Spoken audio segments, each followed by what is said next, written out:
Hello and welcome to my Republican Woman Closet. My name is Lisandra, and if you're new here, I watch the press briefings so you don't have to. And today, October 6th, we had quite a doozy as we continue with the government shutdown, and everyone's least favorite press secretary gave us so many notes, so let's get into it.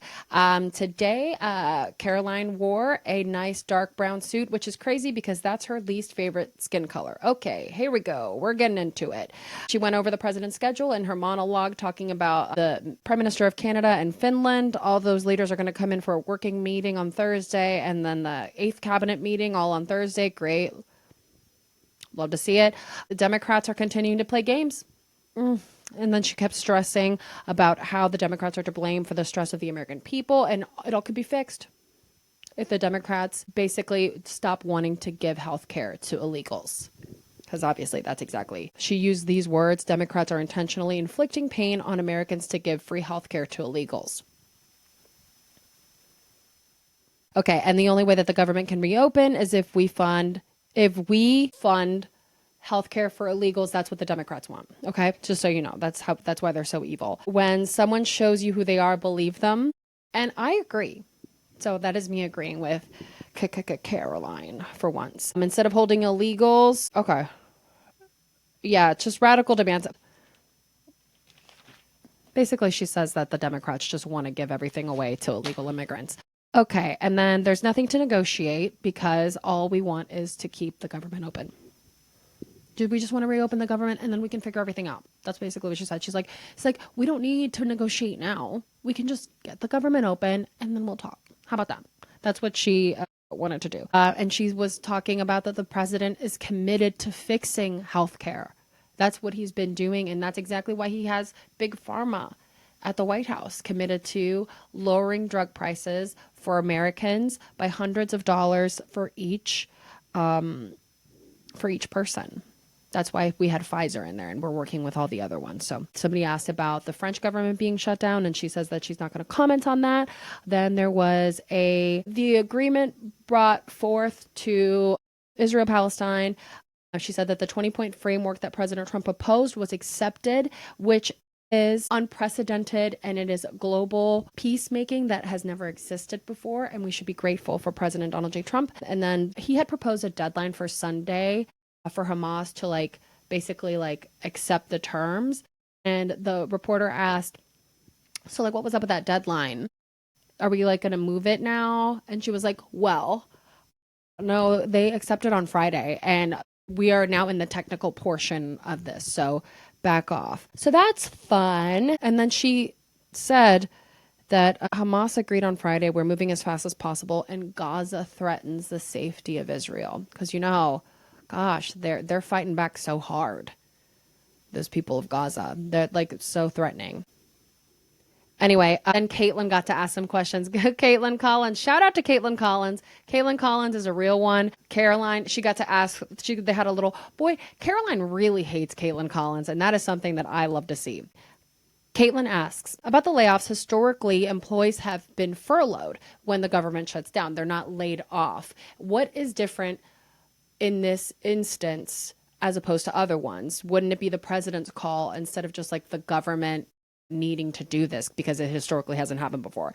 And then Caroline responded, we are $37 trillion in debt, and we wouldn't be here if it wasn't for the Democrats. And someone needs to be a good steward of taxpayer dollars, obviously. And someone has to look at the balance sheet. Hello, someone has to do it. And then Caitlin asks, well, I'm sorry, but he didn't do that his first term.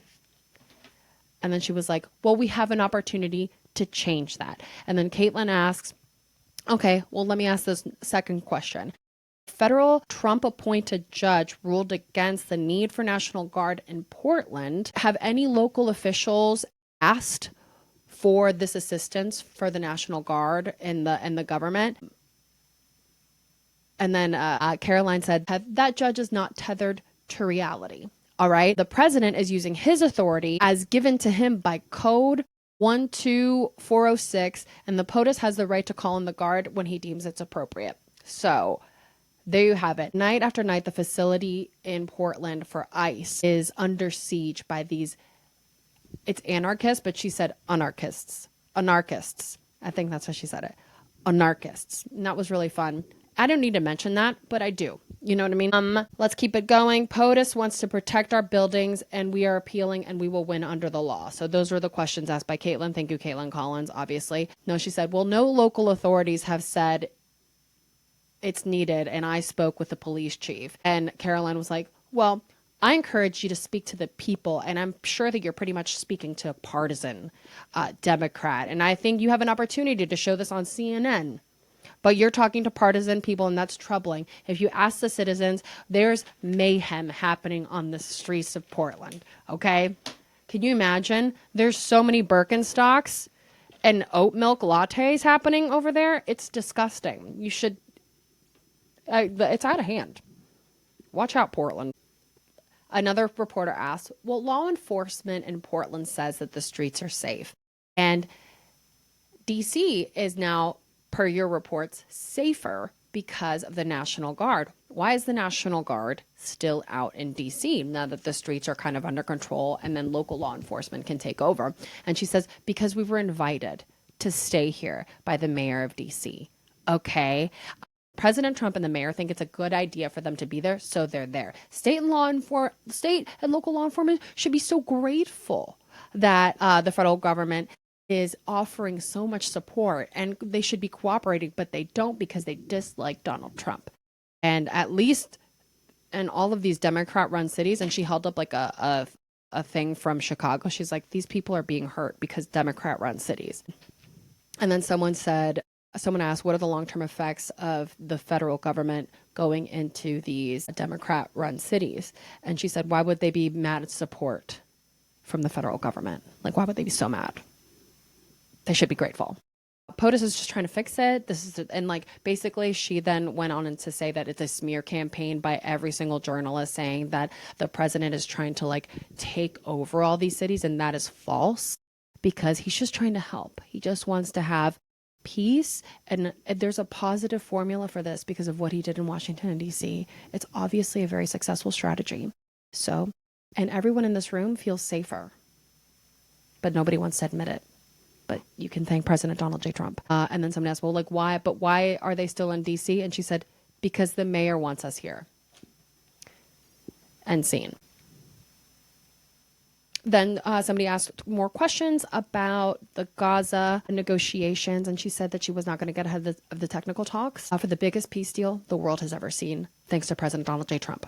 Fantastic. A reporter asked about the Ghislaine Maxwell potentially asking for clemency, and she declined to comment on any clemency requests that may or may not have been submitted. Then they just kept talking about the radical protesters, specifically about the ones that are being funded by 1C3s or any sort of organizations that are nonprofit. Now that they're being named Antifa, she said that we're looking aggressively into these aggressively organized anarchists to get to the bottom of this, because if they're going to be funded, we're going to take away protections, especially since the government is not going to apply any subsidies or supply any support for these Antifa terrorist organizations. And then this was, I'm glad we're leaving this for last because this really took the cake for me. At the end, there was a very clearly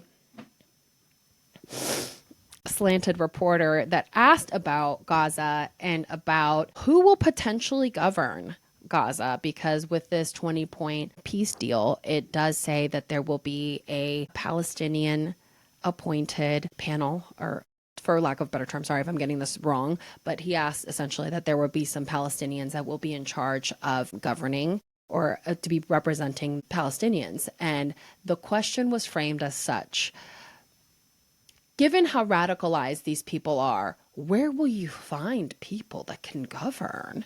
Oh, I'm sorry. The people who have been ethnically cleansed are radicalized? Sorry.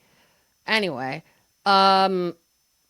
And then she said, we won't get ahead of the peace talks. We won't get ahead of the peace talks. That's why we presented the plan. The first step is ceasefire, and the second step is release the hostages, and then we'll go. Brother, guess what? We'll be fine.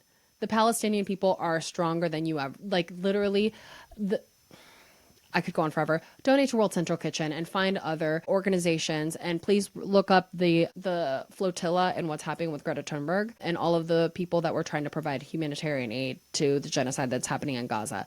So that's where I'll leave you. And that's what we have for today. I am Lisandra, and we are still in the government shutdown.